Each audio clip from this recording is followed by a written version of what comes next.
Good afternoon, everybody. Welcome to this session of Organise 2020, focusing on climate change, organising around climate change and a just transition. I can see participants coming in at quite a fast rate. We may hold just for a minute or so while people get into the room. If people have been at other Organise 2020 sessions over the last 24 hours, I hope you've had a great time. I'm sure we're going to have a great discussion in the next hour.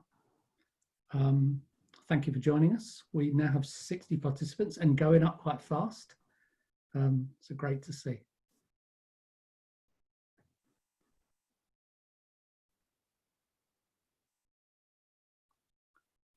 Okay, let's start the session. Thank you very much for joining us. This is the Organise 2020 session on organising around climate change and a just transition. Let me start with the bad news. Our colleague from Kasatu in South Africa, Lebagang, is unwell. She was really hoping to join us and she's really disappointed, but she's having to step out to take care of herself. The good news is that we do have two great speakers, and I know we're going to have a fantastic discussion over the next hour. An hour really isn't long enough to do justice to the subject, so we do have more time for conversation, and obviously that's a slight silver lining to some disappointing news. I'd like to tell you that today's session is being recorded and it may be posted on YouTube. So just bear in mind that that's our plan for this session. I hope everybody's okay with that. After our two guest speakers, we'll have time for questions and conversation.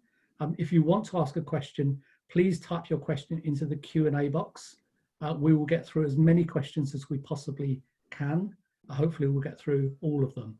And just before I introduce our first speaker, I'd like to also display the TUC's Code of Conduct, which we're using as the basis for this discussion. If we could get the Code of Conduct on the screen, if that's possible.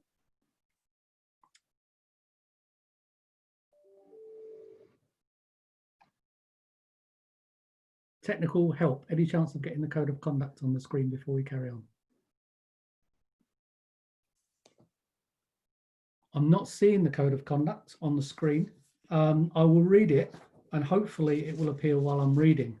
The Code of Conduct reads like this. Welcome to Organise 2020. We're aiming for it to be a place of solidarity and mutual respect, and we're asking everybody to abide by our Code of Conduct. The TUC is committed to organising activities at which everyone can participate in an inclusive, respectful and safe environment. The TUC has zero tolerance for any type of harassment, including sexual harassment. Aggressive, offensive, intimidatory, disrespectful or unacceptable behaviour or comments will not be tolerated. This supports the commitment set out in the TUC's rules to promote equality for all and to eliminate all forms of harassment, including sexual harassment, prejudice and unfair discrimination. This policy applies to all aspects of communication at or in connection with an event, including postings on social media. If you have any questions or concerns about behaviour that you want to raise, then please contact us by email events1@tuc.org.uk. Okay, thank you very much. Let's, without any further delay, go over to our first speaker, who is Sam Smith, and Director of the Just Transition Centre of the ITUC. And Sam's going to talk about the international perspective and climate change and just transition. Thanks so much for joining us, Sam, and over to you. So thank you very much. Thank you very much, Tim. And thanks very much for the invitation to participate in Organising 2020. I mean, I want to start out by saying that I know that there are some amazing organizers on this call, and I am just a little baby organizer relative to you all.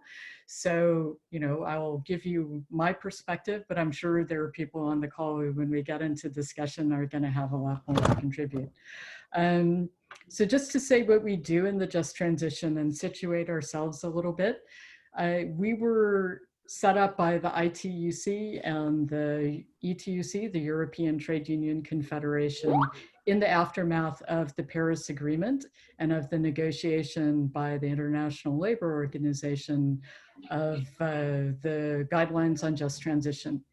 And we exist to support unions and our affiliates, their members, unions, and allies in getting good agreements on just transition, which can be anything as long as it's binding, good for workers, and brings down emissions consistent with the Paris Agreement.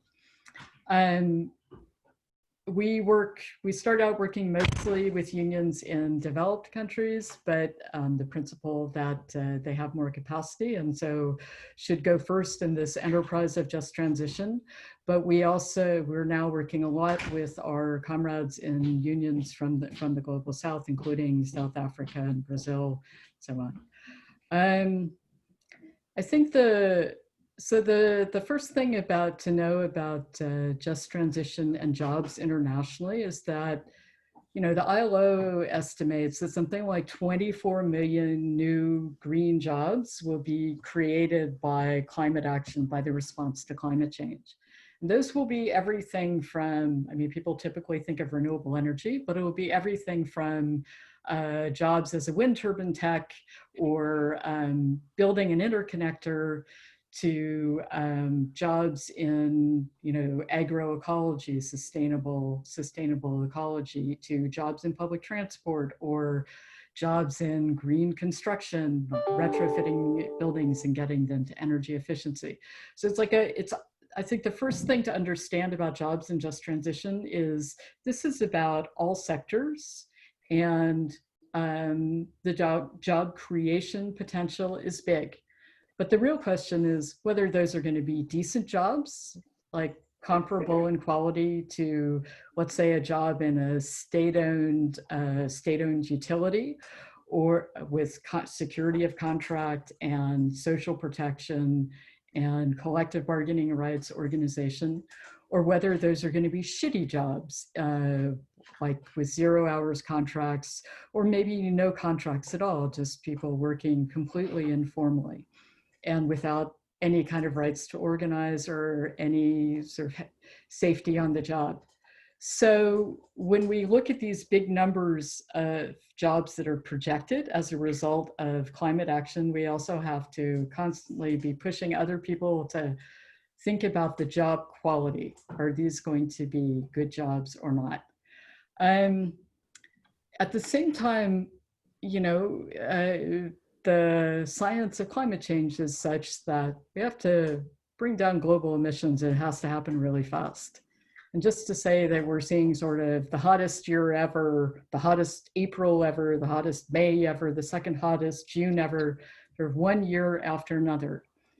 And the impacts that we're seeing from climate change right now, like these extreme weather events, like the floods that have just happened in Japan, putting people's lives at risk and forcing the evacuation of, tens of thousands of people, we're going to see more and more of those because we keep increasing our emissions every year. And so we, as trade unionists, we have to be ready for this, and we have to make sure that our members are ready and that we have solutions for the period, for the point at which a government, maybe an employer, others start to suggest that, okay, we're going to have to completely transform high emitting sectors and employers so that they bring down emissions. And what we have seen, just to move a little bit to our own experiences working with federations and unions around the world in just transition, is that being ready is the most important part. So if you're waiting until the moment where the employer announces, okay, we're gonna completely decarbonize our company, we're gonna sell off all of our coal assets and close some of them, and you have 4 months to find yourself something else, that is a really bad result for workers. So I think the first thing we want to say from our experiences is that the unions who are thinking about this early and have a plan and have solutions are the ones who are going to be getting the best outcome for our people, which is what this is all about, right? How are we going to get good transitions that are good for working people, good for their conditions at work, good for the communities where we live, and good for poor people as well, for working class and poor people. I think the second thing that is important to, to focus on is that there really are two aspects to just transition. So one is about what happens when, let's say, a utility that's really reliant on, that has a lot of coal-fired assets and maybe some coal mines tied to it. What happens when that utility, either because its owner, the government says it has to, or if it's privately owned because they've decided that this is the right move from a business perspective, like a pre-regulatory move, they decide, okay, we're going to have a closure plan for all of our coal assets. So just transition in that context is going to be, part of it is going to be about what are the measures for workers. So for older workers, like especially for people who, let's say, have been working in a mine since they were 16, by the time they're in their late 40s, they are physically ready to retire. So we have to get them a good agreement that takes them to a dignified retirement, to secure their pensions, secure their health care, make sure that they can leave the world of work, which they are ready to do. For younger workers, like what is their pathway going to be? How do we secure, not just to sort of like, oh, we're going to reskill you and maybe you'll find a job maybe you want, but how do we secure a new job for people who today are working in the coal-fired power plant and 3, 4, 5 years from now will not be? Like, what are the specific things that should be in the collective bargaining agreement or in the package from the government?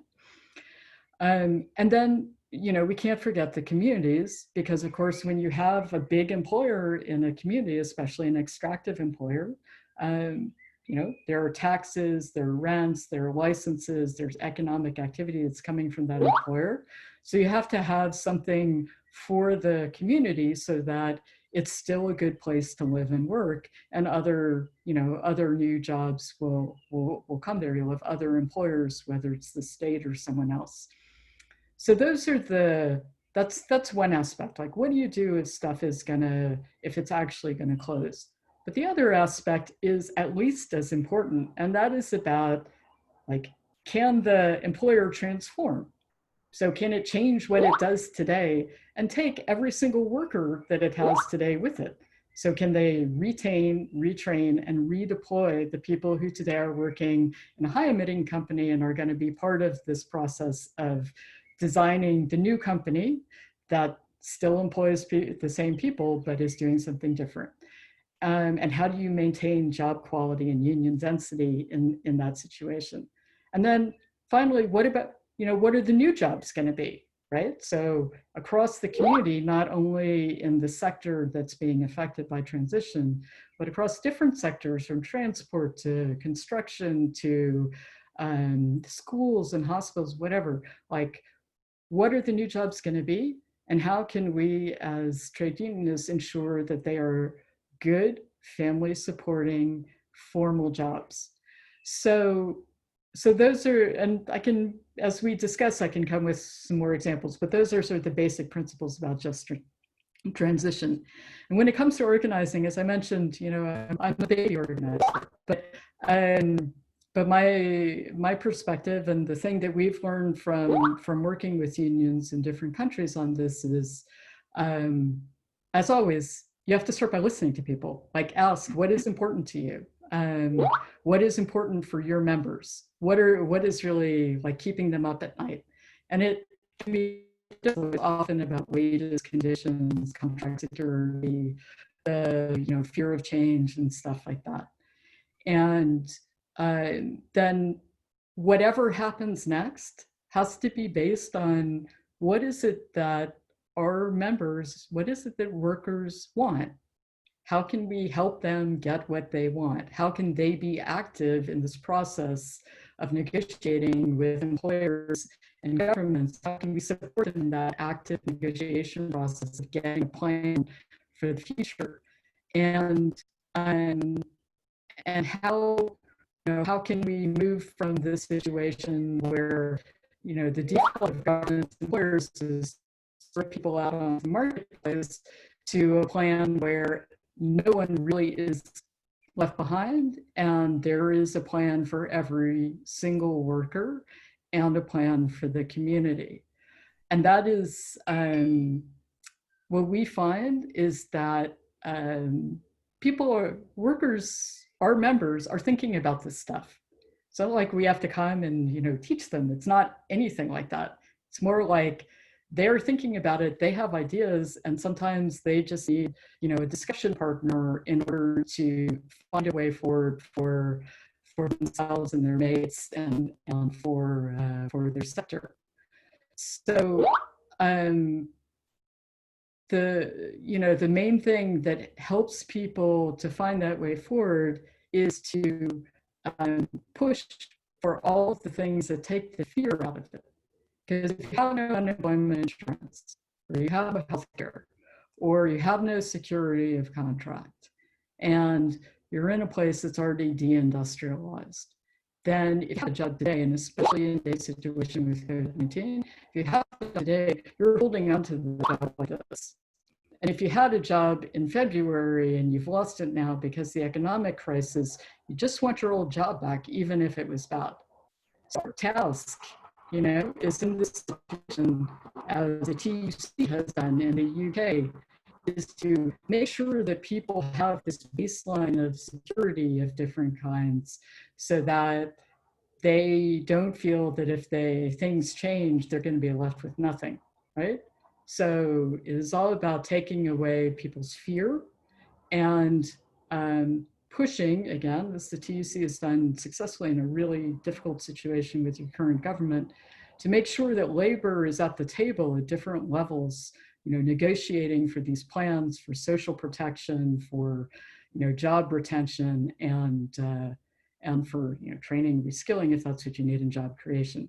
So I'm going to stop there. We have lots of examples, but we can get into that when we get into the conversation. Thanks a lot. Brilliant. Thanks so much, Sam. That was a really kind of comprehensive introduction to the topic. And there's lots that I'd quite like to pick up on it that came out in our own Just Transition statement that we developed in the UK. I'm particularly pleased that you picked up on the quality of jobs.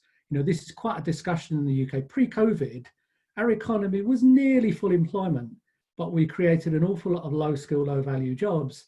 And the narrative in the UK going back decades has been around quantity of jobs, and as trade unions we've tried to put the quality of jobs on the table. And even post-COVID, I think that's a really, really important message for us. So thank you for raising that. I'm going to go over to our second speaker, Sue Ferns, who's Deputy General Secretary of Prospects and the TUC General Council spokesperson on environment and sustainable development. Sue, over to you.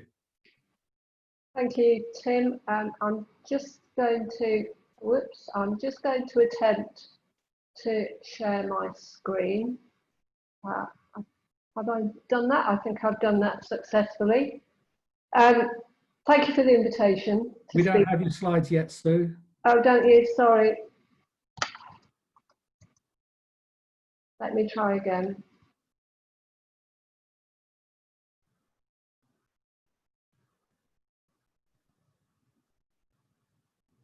You still don't, do you?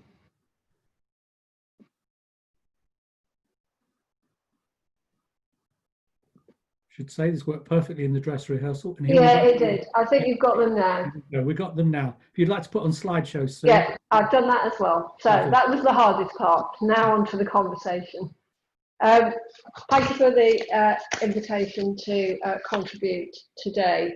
And actually, I start in a spirit of great optimism, because if we think back to the days pre-COVID where we were all allowed to meet each other and go onto the streets and think about the schools' climate strikes, what an example of how local action can grow to gain international traction and then sustain further action at national and local levels. So I think that should give us hope. And in terms of just transition, we know now that it's established as an international policy concept, thanks in no small part to the work of our colleagues in the international TUC, and I think widely supported as such. Although I think it is also fair to say there's less evidence of just transition in practice. I think in the UK, we are only just at the very beginning of that journey. And I think across populations as a whole, probably a concept that's not very widely understood at the moment.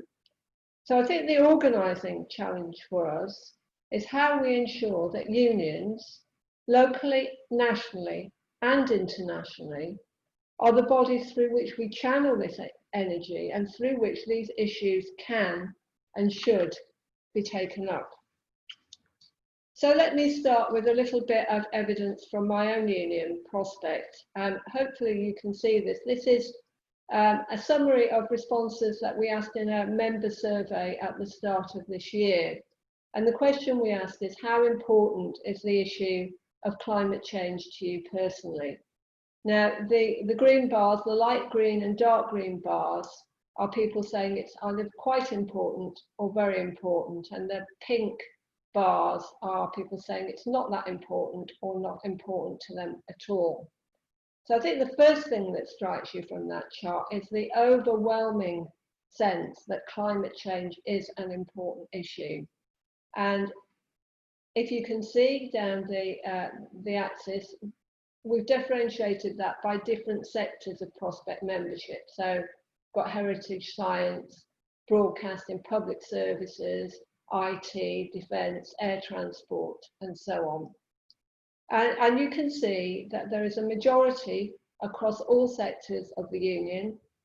So that is ranging across, so it's not a sector specific issue, it's not related to members who work in so-called green sectors, but it ranges across all occupational types, and it also ranges across all age groups, where we had a majority across all age groups of our membership saying that this was an important issue for them. So again, not sector specific and not demographic, age demographic specific. So a groundswell of opinion there to build from. But how do we make that bridge between what people feel personally is important to them and how they might associate that with union activity? So we went on to ask, thinking about what Prospect could be doing to help tackle climate change, how do you think important do you think the following would be? And the first bar that you've got there is supporting workplace initiatives to lower carbon emissions. Same colour scheme. Greens are, it's important, pinks are not so important. And so you can see supporting workplace initiatives to lower carbon emissions, again, a huge majority of our members saying that is important. So what's our organising role in this as a union? And I think it's very much as enabling and facilitating our members to take that action within their own workplaces. And we are doing that. Second bar is asking about how important is it to lobby the government on wider climate policy? And again, a huge majority saying that's important. So what's our union role in that? It's about harnessing that interest and energy to campaign and influence and lobby in a way that can be seen to be visible and can leverage the power of the collective as opposed to lots of individual voices. And then the lowest bar on there is about developing proposals to support workers and communities to transition to low carbon jobs. In other words, just transition. And what's our union role in that? It's again about influencing and it's about negotiating. So it is clear there is a bridge between the personal and the union, between the personal and organising that interest in order to leverage our influence as working people. And an opportunity to build a coalition of interests, I think, at local, national and international level. But let's be clear, because this is important when we think about our organising strategies. There are differing motivations amongst our membership to achieve this. The scientific case, the environmental case, absolutely established, only disputed at the very margins, and I think amongst very few union members. Sometimes I think we do forget that scientists and environmentalists are trade unionists too. and that's important, certainly important in our union, where we're fortunate enough to have a number of world-class scientists and scientists who are contributing to the international research on climate change. It's an issue about social justice too, and we care about that as unions, and we know at international level, the hardest hit will include the most vulnerable workers, especially women workers, but even in developed economies, there's important social justice issues there about who pays for the changes that we need to see happen. But as trade unionists, and particularly around just transition, this is an industrial issue for us too, because we know there are vulnerable sectors and regions where we have carbon intensive, energy intensive employment. We know that's particularly pertinent in certain areas of production, manufacturing, in the energy sectors, and in transport. And what we also know, particularly in the UK, is there's lots of examples of unjust transition, but as yet very few good examples of just transition. So the challenge for us, the negotiating and organising challenge, is how do we secure that fair treatment for workers and job quality for those workers, not as a policy concept, but as an industrial agenda. And in doing that, we have to be grounded by the evidence of what's actually happening in practice.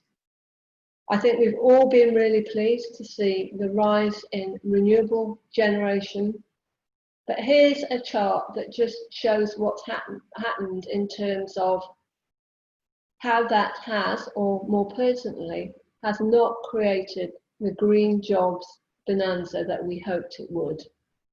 So you will see that from 2014 through to 2017, which is the latest figures available in the UK, that the number of renewables jobs has actually declined by 30%.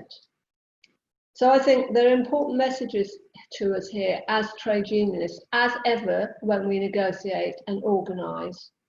We don't just believe the rhetoric, we investigate the reality. And having investigated that reality, we need to understand why that is the case. And in the case of the UK, I think it's partly because we have been so heavily dependent on private sector investment in new capacity, not least at a time when private investors have been very nervous in a Brexit-related environment and held back on their investments. But it's also because a lot of the jobs that we wanted to see haven't been created in the UK. Now, from an international perspective, I guess that's fine. The jobs are created in other countries and we want all workers to have jobs. But what about the quality of those jobs where they exist in offshore regimes? Are we comfortable about that? So there are some questions we need to ask about the sectors that we want to see grow as well, and about their employment standards in practice. So my perspective is very much now, I'm very focused, and the union is very focused on how we put these really important principles into practice. Now, the 4 principles on this slide are the ones that were set out in the TUC's blueprint for a fair and just transition, which was published last year and was a very important policy statement. It provides the framework for work that is continuing now. But first of all, to echo what Sam said about foresight and timeliness, we need a clear and funded pathway to a low carbon economy. When we think of examples of unjust transition, that's because they've been about reacting to a situation that's already developing. We know what we need to do. We know where we need to get to.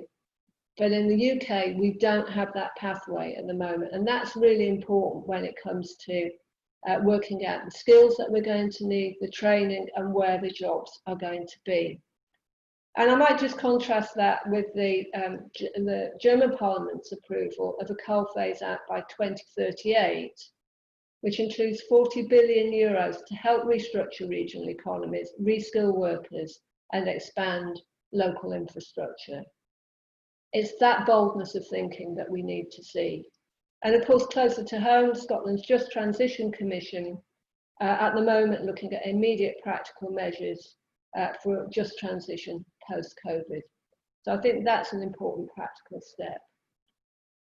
We need to make progress in ensuring that workers are at the heart of delivering these plans. We have some experience within my own union at company level, where we've worked very productively in a multi-technology energy company to ensure that some workers have transferred from thermal generation to renewables, with training costs paid for by the employer to enable them to move. And that's a good example of first steps. But we know it's going to be more complicated than that, as our members need to move from the companies they are now into new companies and potentially into new sectors and regions. So it's really important that they've got access to skills funding in a way that gives them transferable and sustainable high quality skills. And really, you can't emphasize this last point too much. These new jobs must be good jobs. I was listening, as Tim was the other week, to a colleague from the Alberta Labour Federation talking about the coal transition in Canada. And he was emphasizing that people want good jobs and they want to know where they're going to be. And he contrasted that process as it was going through with minimum wage solar jobs being advertised. Now that's not a just transition, that's not a move from high quality employment into equally high quality employment. It is important that we've got national initiatives on reskilling and retrofitting. So that's all has to be part of our campaigning agenda, our organising agenda and our negotiating agenda. So finally, just to say, in terms of where we are now, hopefully emerging from the COVID crisis, lots of talk about building back better. And I think we're very clear in the trade union movement that building back better includes building back to a greener economy that puts the voices of workers who are at the forefront of dealing with the challenge of climate change at the centre of achieving a successful transition to the economy we'll need. I know that the ITUC have got this message loud and clear. They've amended their Climate Proof Our Work campaign to Climate and Employment Proof Our Work, which is very much with the spirit of that time.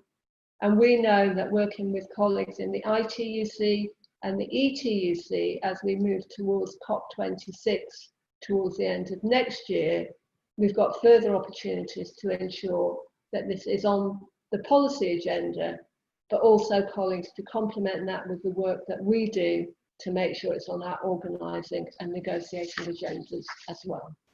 Thank you.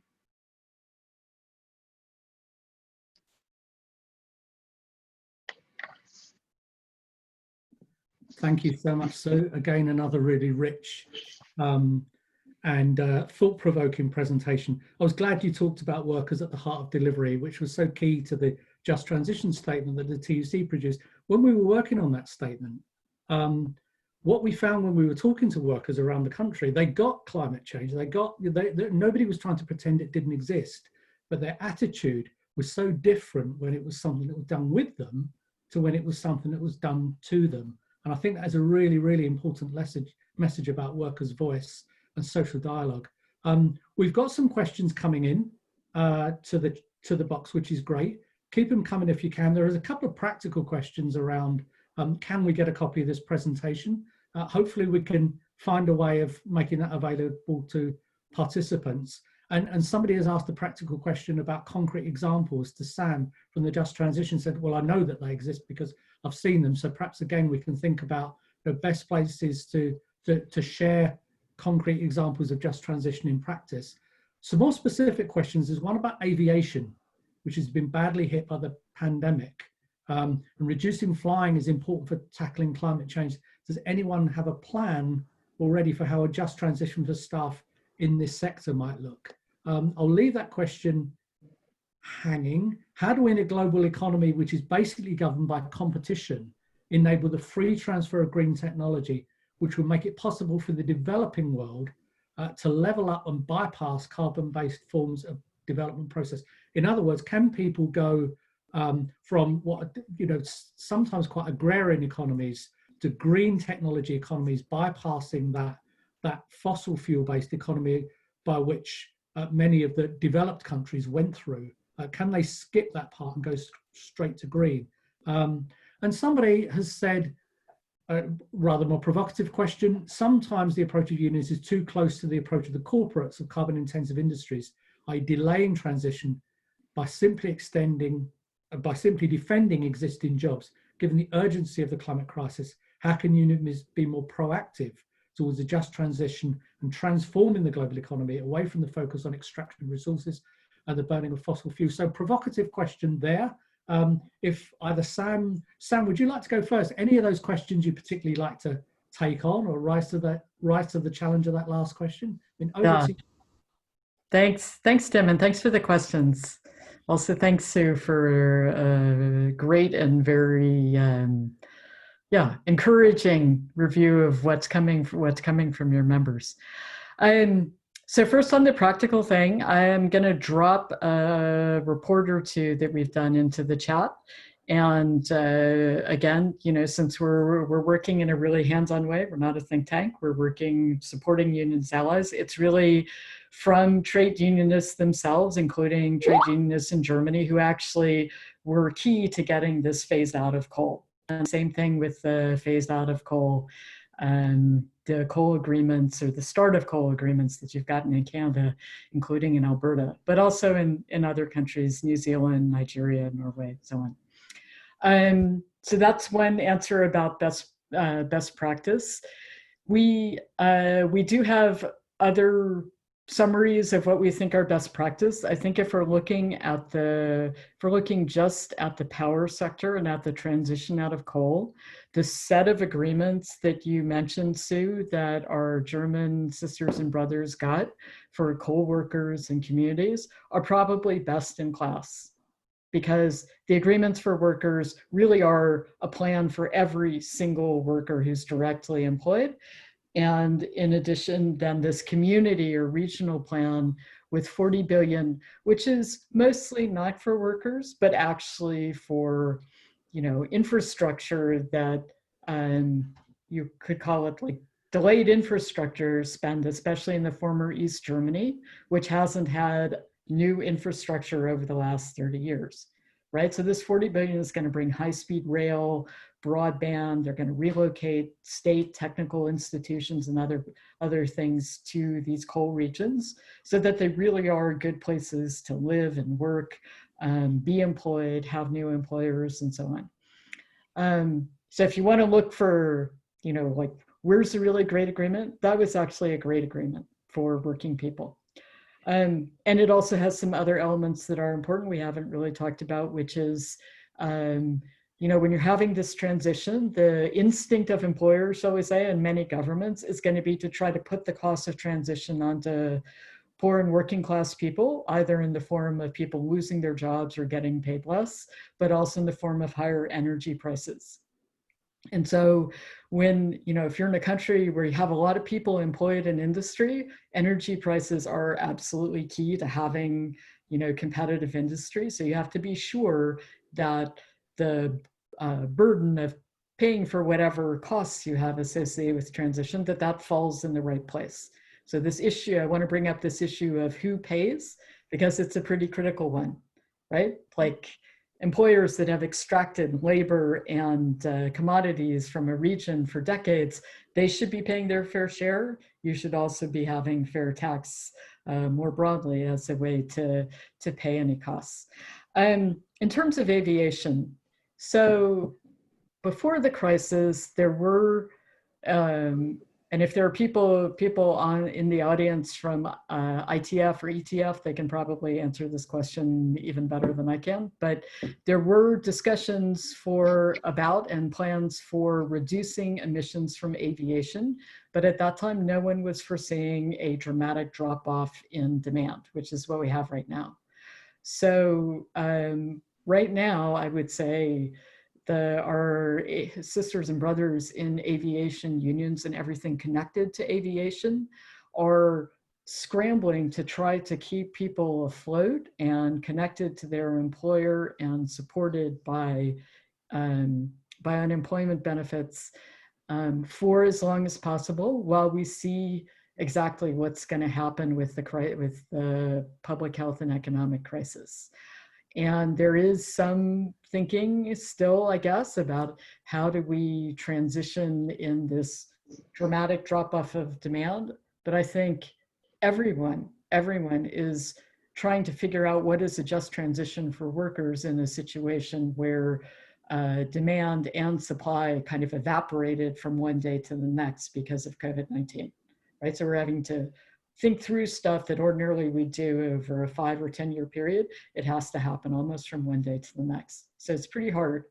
The question about trade unionists being too associated with high carbon employers, you know, if the person who asked this, like, if you're an organized worker, you know, like the dream is actually to have ownership of the company or control over its action, or at least a seat at the table when the company is making decisions. So, you know, when we're saying that workers are too close to employers, you know, actually we fought in Scandinavia, where I am, for legislation that requires companies to have workers on the boards of directors. So this is actually, like, from our perspective, this is actually a good thing. And the question is, how can we use our power where we have it in order to make sure that the company is going to continue to employ our people in a good way over time, which means having plans for climate change. The way that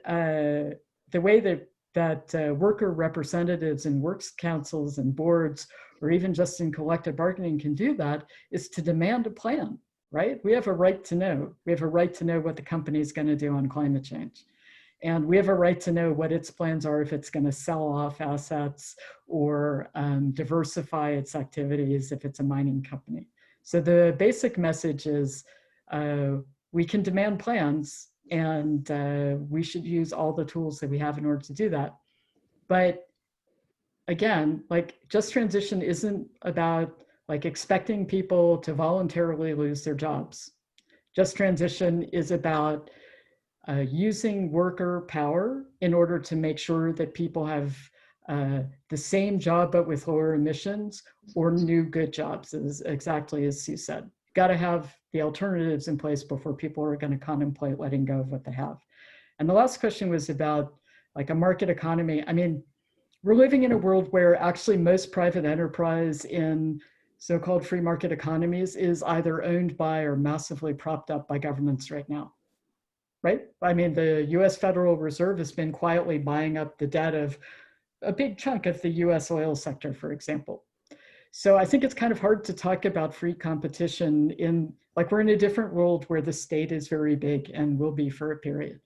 Having said that, the issues for why it's harder for developing countries to get not so much technology, but also know-how, is basically because most technology transfer, like export-import agreements or development cooperation, is based on increasing business for the country of origin.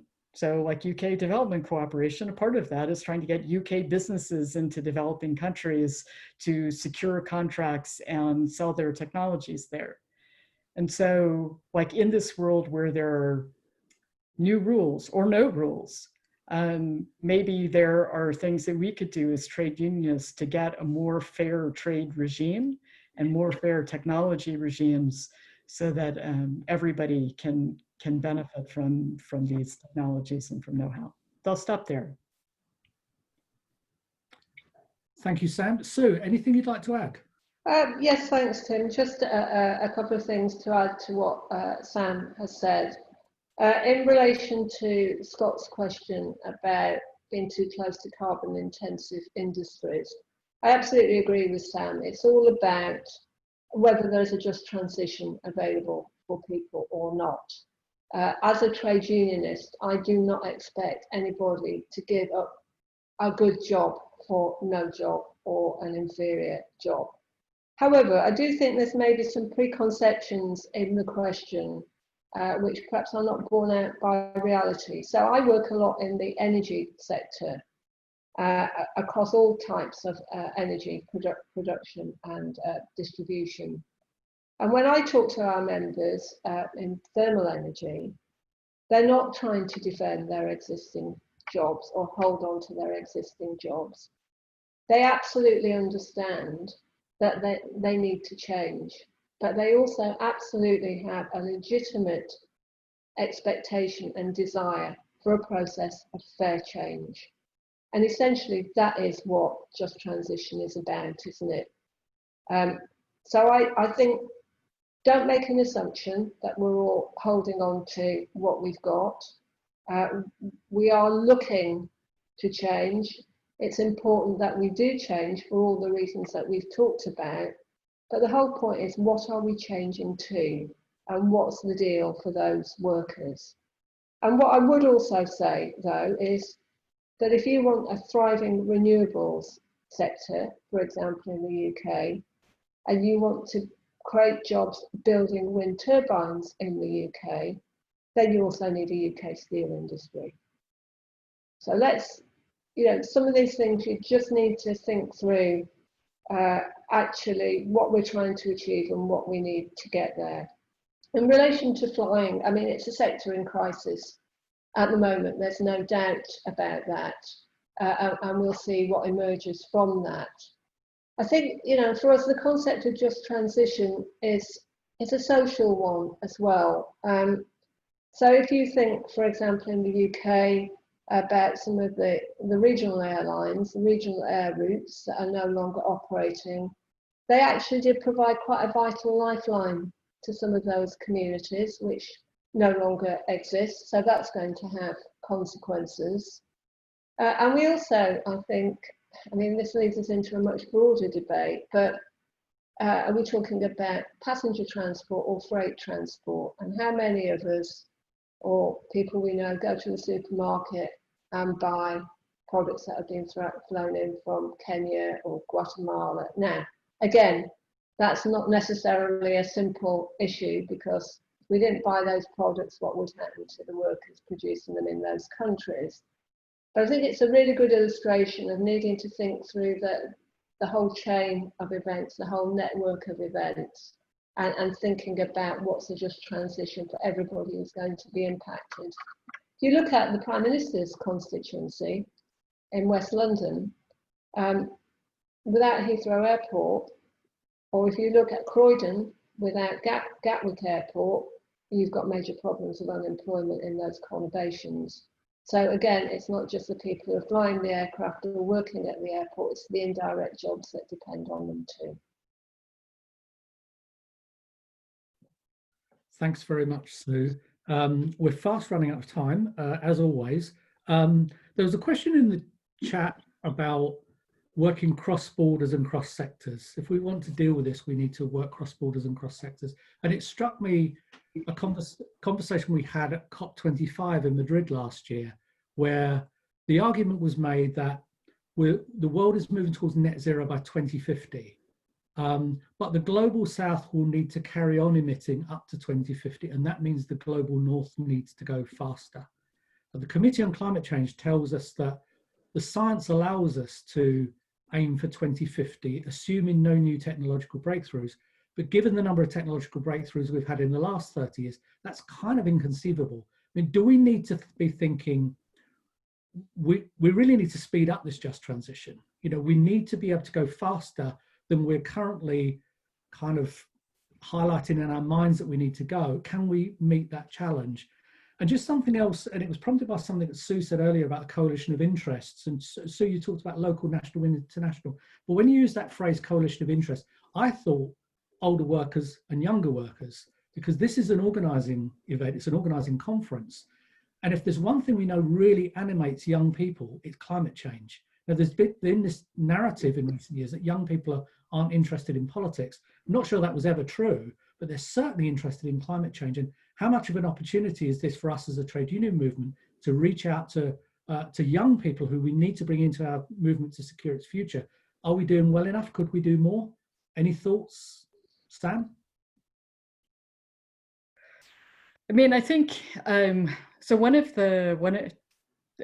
So first of all, you know, you have the ITUC structures, in which you're a very active participant in, but also some of your members too, and many, I recognize a bunch of names on this call, on climate change and just transition. And just in my experience over the last 3 or 4 years, like the number and breadth of trade unionists from different parts of the world participating in those international structures, but also even approaching us in the Just Transition Center and saying, okay, we want to work with you guys to get a plan for just transition, has really increased, and across different sectors now and geographies.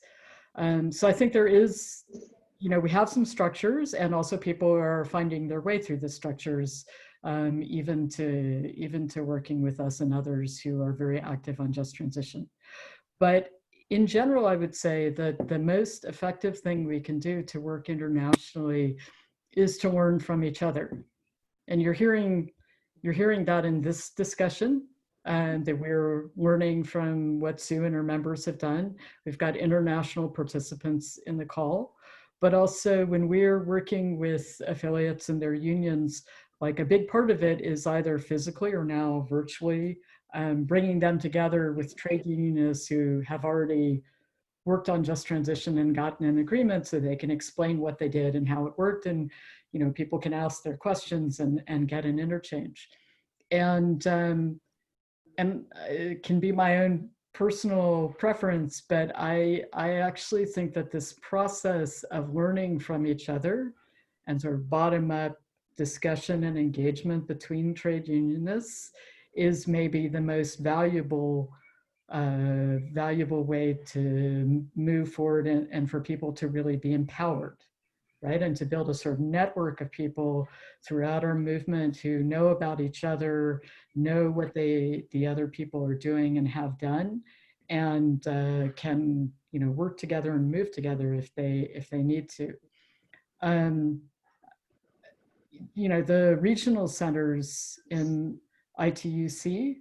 So first, like we have like the TUC, which is, and the STUC as well, which have built up a lot of information and competence on just transition that you are sharing with and learning from your affiliates, but also our regional centers like the ETUC or TUCA, or ITUC Asia Pacific or ITUC Africa.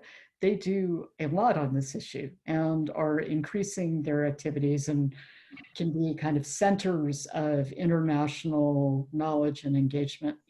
So I think we have structures. We could have more, and we could have more sort of workplace activism and activists who are connected with each other. That would be great. But those, I'm not seeing so much the generational dimension. I'm seeing more, activism dimension, and also doing the typical things we would do to learn from each other and have common approaches to the same issues and to multinational enterprises. Thank you, Sam. Sue, over to you. Yeah, so I agree with that. I think it's really important that we learn from each other. And I think in the UK, we've got a lot to learn from, particularly from Germany and some other European countries. I think it's also important that we work together. And one dimension of that I think we don't do enough of is bringing together members who work in carbon intensive sectors with our wider membership. And I think in some ways that's at the heart of Scott's question, because if we're not facilitating those trade unionists talking together across sectors, then we're not facilitating the understanding, the aspirations, and the reasonable expectations that people have. And I think trade unions are uniquely placed as organisations to be able to create those cross-sectoral and cross-union networks. That's the strength of trade unions, isn't it? That we bring people together to understand collectively what the issues are and to forge a way of dealing with them collectively that is fair to everybody. So I'd like to see much more of that. We're trying to do it in a small way within my own union, and I know the TUC is also trying to do that as well. But it's a journey we're still on, I think is fair to say at the moment. In relation to young people, I don't think this is necessarily a generational issue, but I think you're right, Tim, it really matters to lots and lots of young people. And we saw that with the school climate strikes, and we've seen it subsequently as well. I think the challenge for us really as trade unions is that lots of those young people don't understand what we can additionally as trade unionists do to help progress this campaign and to help find fair solutions. We know that lots of young people these days don't have family experience or previous experience themselves of being trade union members, and that's not their fault, it's our fault. We need to be engaging differently, communicating differently, and listening, and being seen to listen. And that listening and education has to be a two-way process. So that's why I tried to set out, well, we can do that at workplace level, we can do it through joint lobbying and campaigning of government, politicians, and so on. And we can do it about thinking, well, what does this transformation look like, and how do we assist people who need a fair outcome from that transformation? Brilliant. Thanks very much, Sue. So much food for thought there. I know that Sam has been trying to drop a couple of reports into the box, and the technology hasn't allowed her to do that. She'll try and send them to me, and I'll see if the organisers can somehow get them in a space where people can download them. But I would encourage people to look at the Just Transition Centre website, where I know there is an awful lot of brilliant information. Sam said, learning from each other, bottom-up engagement empowers workers. Well, amen to that. And that's what Organise 2020 is all about. I'm really grateful to Sam and to Sue for their participation in today's event. I'm really grateful for everybody for attending. I'm sorry that we couldn't get through all of the questions. It was always going to be the case that we'd have more questions than we could cope with. This is such a rich topic. But thank you so much for your participation. Please remember that there are an awful lot more sessions taking place today and tomorrow. You can sign up at tuc.org.uk/Organise 2020 for more information. Thanks for joining us today. Have a great afternoon, have a great weekend, and please participate in more Organise 2020 events. Thanks very much from me. Bye-bye.